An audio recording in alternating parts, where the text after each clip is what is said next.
Usually, a mixture of overwhelming joy and anxiety accompanies the release of an offender. Often, they desire to start over, but they do not know how and where to begin. They need somewhere to live, work, and support to reintegrate back to their community.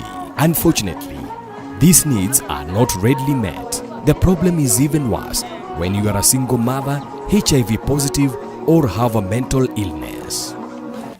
Venye tu niliachiliwa hivyo ndio nilikuwa. Sikuwa na kwa kuenda, sikuwa na kwa kuishi, sikuwa na pesa, sikuwa na mavazi. I had nothing with me. Mmekosana na familia, uwezi rudi ambako ulikuwa, kuzilikosea watu, na society kukubali is not that simple thing. So life haikuwa that simple. My name is Leslie Shiruha and I'm a counseling psychologist by profession. I am here today for our weekly prison visits where we do counseling to the inmates and give them the psychosocial support that they need for the various issues that they go through. Anxiety is a major issue among the inmates. Some of them are not very sure about the condition they are in at the moment. They are not very sure about the eventuality and how to go through them. So that's one of the issues. Number two issue is about self-esteem. Because of the issues that have brought them here, they have ended up to have low self-esteem. And those are some of the issues that we address here. My name is Iregi Mwenja. I am the founder and the CEO of a psychiatric disability organization. We have been coming here to prison, the Nakuru Women Prison, for a psychosocial support project. We have handled cases which involve suicide, cases that involve somebody getting a death penalty, cases of people who have been unable to accept their sentences, accept their status. And we have been able, through our counselors, to intervene and offer the necessary psychological support and ensure that they get back to their normal self and they're able to function properly and accept their status and proceed with their sentences and start rehabilitating. With every prisoner released, it became increasingly clear we had to act. We needed a bigger partner to support us financially, and we turned to the French embassy in Nairobi. Support enyewe mnahitaji tu sana, kama hizo basic needs za prison, sabuni, tissues, panties, the sanitary, mnahitaji sana, mwende mwasaidie nazo. And then kuwaongelesha. But they need a lot of talk. Kuongeleshwa tu sana. Juu ile time ule mtu ako mahali pale, ako congested akili, anawaza mambo mingi na hakuna venye atatoka hapo ende afanye hiyo mambo. Let's update you with more news making headlines tonight. Many people look forward to the weekend away from work. At the Nakuru Women Prison, the inmates look forward to Friday, their day of fun where they get to sing and dance. But there is a group of 30 inmates who are looking forward to much more. Freedom in January. And they may have an extra reason to look forward to. They're receiving vocational training as part of a program to help them reintegrate into society.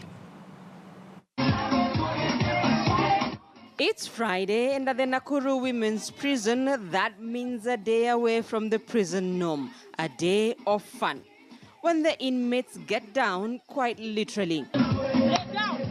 Experts call it expressive therapy for the women living behind bars. Every Friday, personnel from the Psychiatric Disability Organization have been visiting the prison on what is dubbed psychosocial support. And once they are released, they, in most cases, come out of prison with absolutely nothing, especially financial or material. And due to the kind of crimes they committed, most of their families have probably denounced them and they have nowhere to go and nothing to start life with.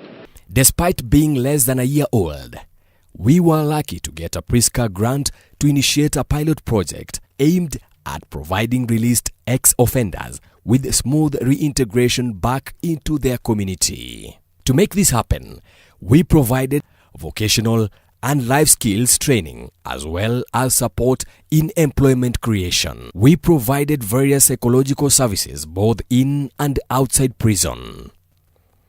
First, we offered talk therapy to individuals and groups. However, our counseling sessions were extraordinary.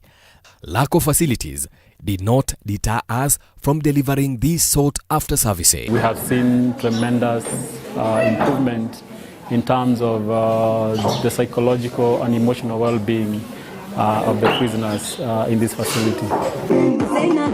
Secondly, we incorporated art therapy in the range of our psychological services to help us capture a larger number of inmates at a go and expand the benefits to both physical and mental. Mimi naitwa Emily Momanyi, mimi ndio officer in charge kwa hii station.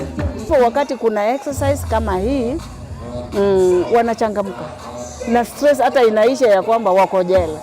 Wanajipata ni kama nusu wako huru, maana kitu kama hii haikukua. We took note of the feedback we received from inmates and agreed that we needed to make the project more sustainable by training inmates serving long sentences as peer counselors so that counseling services are available 24/7. The other activity we did after listening to the inmates was the Miss Nakuru Women Prison Talent Show and Beauty Pageant. On economic empowerment, we provided inmates with vocational skills. These are baking and pastry, detergent and soap making, business incubation and entrepreneurship training, and restaurant service. After successfully undergoing training in prison, we provide the ex-offenders with material and financial support to start businesses. These included hairdressing, baking, and fruit kiosks. At the end of the project, the results made us proud. A total of 107 inmates received training on baking and pastry, restaurant service, soap and detergent making, business incubation and entrepreneurship and life skills. We had conducted 37 psychosocial home visits and 46 prison psychosocial visits in order to promote mental wellness and reconcile inmates with their families.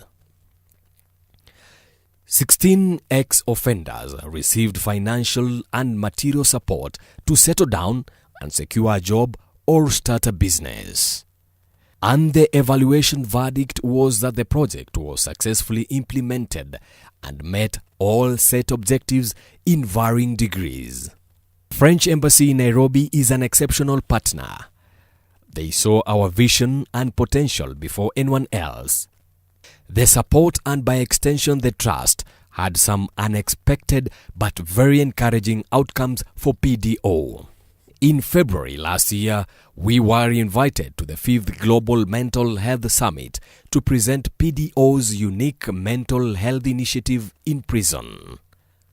Our work in prison helped us to get more partners, a psychiatrist from Switzerland, Ember Incubator in UK, and the Global Mental Health Peer Network. As PDO profile grew internationally, and in March, Uregi attended a Harvard Medical School conference on mental health as a panelist. Uregi was invited as the only mental health speaker at the 43rd UN AIDS board meeting in Geneva. Lastly, my own humble request to you is, please, can you have another 90 for 90% of people living in HIV put on psychosocial support or other psychosocial support?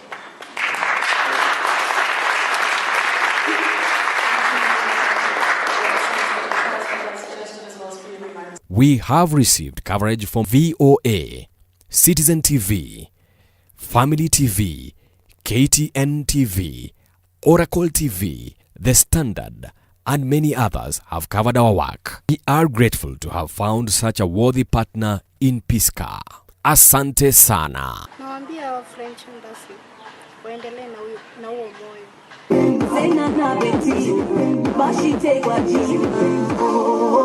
Hizo ni kama za kale.